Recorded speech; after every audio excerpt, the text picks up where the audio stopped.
وَقُلْنَا يَا آدَمُ اسْكُنْ أَنْتَ وَزَوْجُكَ الْجَنَّةَ، اور ہم نے کہا کہ اے آدم رہو تم اور تمہاری بیوی جنت میں۔ اب یہ جنت کون سی ہے؟ اکثر حضرات کے نام کر کے نزدیک یہ جنت کہیں آسمان ہی میں تھی، آسمان ہی میں حضرت آدم کی تخلیق ہوئی۔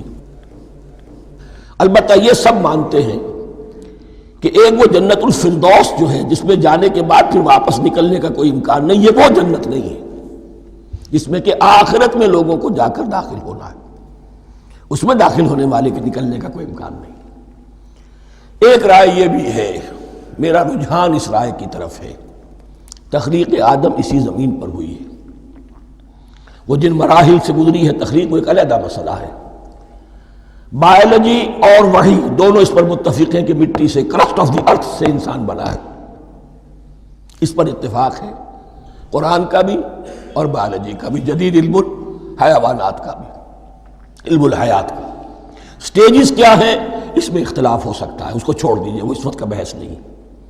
یہی کسی اونچے مقام پر کوئی سرسبز و شاداب علاقہ تھا جہاں حضرت آدم کو رکھا گیا، کہ جہاں ہر طرح کے میوے تھے، ہر شے، لا تظمأ فیہا ولا تضحیٰ، نہ اس میں بھوک لگے گی، نہ دھوپ تمہیں ستائے گی، ہر طرح کی چیز تمہیں فراہم ہے۔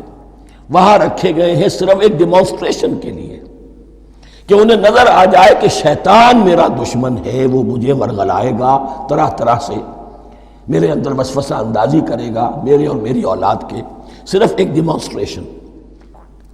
اس کی مثال یوں سمجھیے کہ سلیکشن تو ہو گیا، سی ایس پی گریڈ میں کوئی شخص آ گیا ہے، لیکن اب وہ سول سروس اکیڈمی میں رکھا جا رہا ہے۔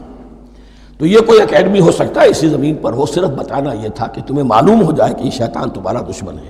اس لیے کہ اس میں جو ایک لفظ حبوط کا آ رہا ہے، وہ حبوط صرف ایک ہی معنی میں نہیں ہوتا، دوسری معنی میں بھی ہے۔